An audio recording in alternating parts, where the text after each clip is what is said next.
Yang terhormat Bapak-Bapak, Ibu-Ibu, salam Pancasila. Bapak-bapak, Ibu-Ibu yang melihat video saya ini, tolong jangan lupa subscribe, like, dan di-share. Sifatnya gratis.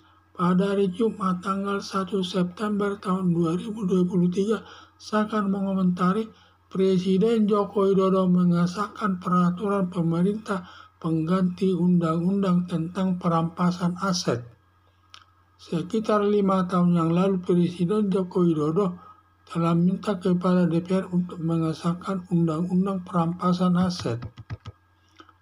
DPR sampai sekarang tidak mengesahkan undang-undang pengesahan aset tersebut. Padahal sangat dibutuhkan undang-undang pengesahan aset untuk merampas uang hasil korupsi. Karena pada umumnya para koruptor lebih takut dimiskinkan daripada masuk penjara.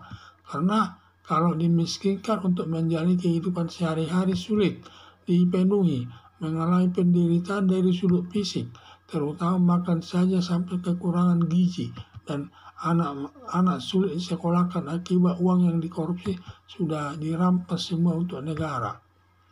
Padahal kalau hanya dihukum penjara atas perbuatan korupsi, ancaman hukumannya sangat berat, sampai hukuman mati, seumur hidup, dan hukuman badan maksimal selama seumur hidup.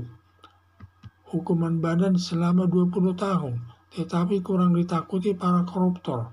Dalam diri tersangka atau terpidana korupsi, pendapatnya bahwa hukuman penjara hanya pindah tempat tinggal dari rumah ke penjara, sedangkan di penjara bisa dipengaruhi uang, bisa keluar dari penjara, dan keluarganya masih bisa hidup mewah karena uang hasil korupsi tidak dirampas semua. Berdasarkan alasan tersebut, Presiden Joko Widodo mengesahkan peraturan pemerintah pengganti undang-undang tentang perampasan aset. Peraturan pengganti pemerintah, peraturan pemerintah pengganti undang-undang sama kekuatannya dengan undang-undang yang dibuat DPR dalam merampas uang hasil perbuatan korupsi. Dengan disahkannya peraturan pemerintah pengganti undang-undang tersebut, diharapkan para pejabat negara dan masyarakat akan takut melakukan perbuatan korupsi.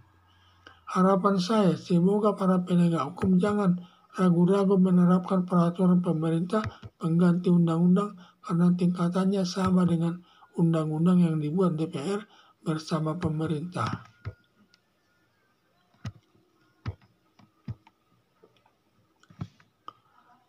Sekitar 5 tahun yang lalu, Presiden Joko Widodo telah minta ke DPR untuk mengesahkan undang-undang perampasan aset. DPR sampai sekarang tidak mengesahkan undang-undang pengesahan aset tersebut. Padahal sangat dibutuhkan undang-undang pengesahan aset untuk merampas hasil korupsi.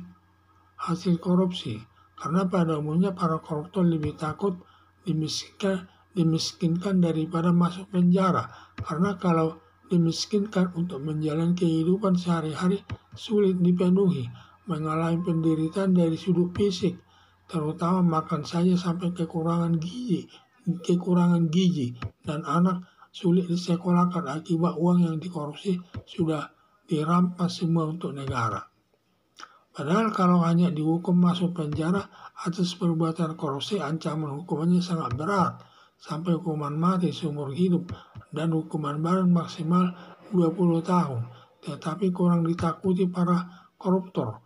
Dalam diri tersangka atau terpidana korupsi, pendapatnya bahwa hukuman penjara hanya pindah tempat tinggal dari rumah ke penjara, sedangkan di penjara bisa dipengaruhi uang, bisa keluar dari penjara, dan keluarganya masih bisa hidup mewah karena uang hasil korupsi tidak dirampas semua. Berdasarkan alasan tersebut, Presiden Joko Widodo mengesahkan peraturan pemerintah pengganti undang-undang tentang perampasan aset. Peraturan pemerintah pengganti undang-undang sama kekuatannya dengan undang-undang yang dibuat DPR dalam merampas uang hasil perbuatan korupsi. Dengan disahkannya peraturan pemerintah pengganti undang-undang tersebut, diharapkan para pejabat negara dan masyarakat akan takut melakukan perbuatan korupsi.